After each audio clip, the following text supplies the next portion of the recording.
Alright, DPW time. DPW time. Ladies and gentlemen, we're about to review DPW Wrestling Episode 2. And ladies and gentlemen, this is a big, monumental show because Chris Danger made his debut and Austin wants to talk all about it. Fuck you, Chris. Fuck you. Fuck your fucking wife. Oh, Fuck your whoa. goddamn idea that you're a fucking wrestler or a manager, whatever the fuck you want to be. You're the cringiest fucking. Goddamn it!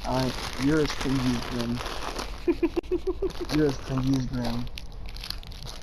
Oh my Me and god. Devon both cringe at your fucking segment. You want to tell him what he said? You want to tell him what he said? So, um, well, basically, the delinquents came out, which is, it's, Mikey something and Josh Fuller, who we saw last week get fucking chopped by Bojack, and so they come out for the first ever DPW tag team match, and then fucking Chris Danger comes out wearing a red jacket and skinny jeans, and he kept fucking like slicking his hair back, and he thought he was so fucking cool and so cocky. And he got on the mic and he was like, now you're all probably wondering what the hell I'm doing out here. And he was like, but for those of you who know me, you already know why I'm out here. And he was like, my name is Chris effin Danger. And it was so bad. And he was saying that he was like, for 7.5 long years, he was using his fucking his video game character's career as some kind of fucking stat to make himself seem legendary. Because he was like, for the past 7.5 years, I've been one of the greatest fictional wrestling characters of all time, one of the most influential, and it was such self dick sucking and self aggrandizing, and it was so bad, it was so cringe. He kept saying baby after everything, and he was acting like he was the greatest shit in the world. And then he told Mikey and Josh Fuller, he was like, you guys are I'm out here tonight to debut my new faction, and you guys are lucky because you're the first. And they start getting all hype, and then he's like, you're the first victims. And he's But like, here's the ladies and thing. oh, go ahead. Before he said first victims, everybody was chanting virgin, virgin, Hmm. virgin, virgin. And they started dancing to it, including Chris Danger. Hmm. So then, That's how we're starting off the new so Chris Danger says, he was like, ladies and gentlemen, my new faction, the NDA, is apparently what his faction is called. And he was like, uh, he was like, what was the team's name that came out? It started with an R, I think. year. Reality. Yeah, he's like, the reality, baby. And so these two guys come out. I can't remember their This fucking show, names. this like segment has not made me have hope for 2022. It's made me feel like 2022 is going to be worse than 2020 and 2021 combined. Just because of this fucking segment. I don't have hope for this year. I don't. Because of Chris Danger. Well, he didn't actually wrestle on this show, which I was disappointed about. He managed this team, and it was like a fucking 15-minute tag team match. And the NDA won. And then Chris Danger was like, this is just day one, baby, day one.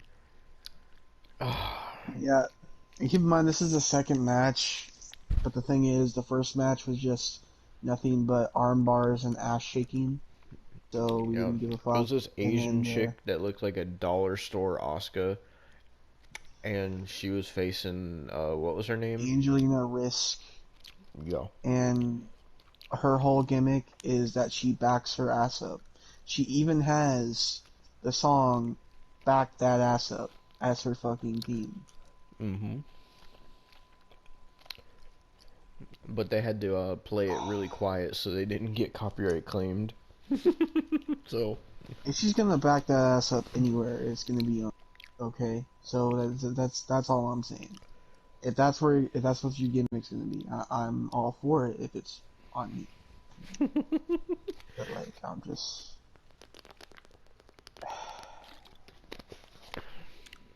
I mean, that's pretty much all the show that we watched because after that, Austin was just so done after the Chris Danger segment that there was a main event and it was between these two guys.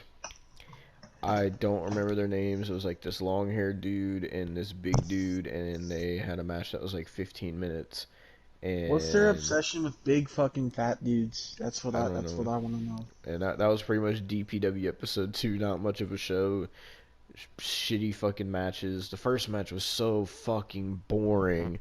Like, even the commentary sounded dead. Like, Pulse and Johnny sounded so fucking dead. Like, and then during the Chris Danger stuff, like, The only thing good about the first match was the chick that was backing her ass up.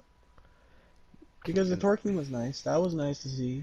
But you know, it shouldn't have been a wrestling match. You know, but like, and then Chris Danger, nothing was nice about that. Nothing. Absolutely fucking nothing. and then, like, we didn't even watch the tag team match because just, like, after the Chris Danger promo, it was so cringy and so bad that we couldn't even like watch the match. And then after that, we were No, like, I was like, you were trying. You were trying. You're like, you are you I sure wanted to you want to see if he skip? was I'm like, gonna yeah, do anything, but he didn't do anything. He I just made managed sure. him. I made sure. He Like just fucking managed. he So just did nothing. And I'm like, they clickbaited the title because it said Chris Danger makes his pro wrestling debut, and he did not wrestle at all.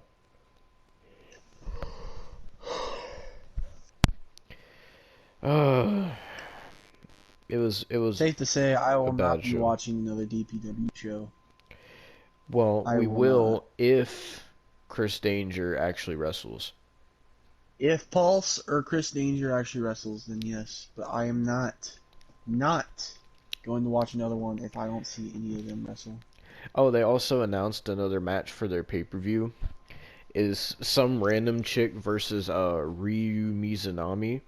And Austin didn't recognize who Ryu Mizunami was, so I had to tell him that she was the fucking bitch that looks like a fat female Okada, and she was the one who faced Hikaru Shida at Revolution, and she was the one that was like dancing and like acting like she was like pulling the rope to get to the corner. Do you remember that? I don't want to remember that, Devon. That's the Yeah, thing. that I was don't her. want. So she's going to be in DPW for God knows what reason. So, yeah. That's Well, another match they without announced for further their shitty ado, pay-per-view. back to the podcast. Yes, sir. Fuck DPW. It is so fucking trash and so fucking indie. It's so bad. It is so fucking bad. I don't want to watch it again unless Chris Danger or fucking Pulse wrestles. That's the only way I'll watch again. Fuck DPW. It's fucking trash. And fuck you, Chris Danker, for being fucking cringe. You know what I'd like to see in DPW? I'd like to see Chris Danker versus the Great One, so the Great One could kick his fucking ass. That's what I'd like to I see. like to see the Great One versus Chris Dinker's wife. Oh no. Oh god. Oh, you know who I'd love to see wrestle in DPW? Oh, I'd love to see him get his ass kicked. I'd love to see Sean's View Entertainment wrestle in DPW. That'd be amazing. See him get his fucking ass whooped. Ooh. But yes, sorry it's not a fucking hour long review like it was last week. Because this show just it felt dead. That we watched the full first match. It was awful. It was sloppy as hell. It was boring. The commentators sounded dead, and then the Chris Danger thing was so bad that we couldn't even watch the rest of the show. So there's your Yeah, DPW episode 2 review. you would think with a match that has a girl who fucking just shakes her ass, the commentators would be lively. But no. Yeah. uh, I don't even want to talk about it no more. It was so dead. It had no energy to the show. All Like, ugh. all I could say is what a start to 2022. Yep. Oh man, what a rough fucking start for DPW.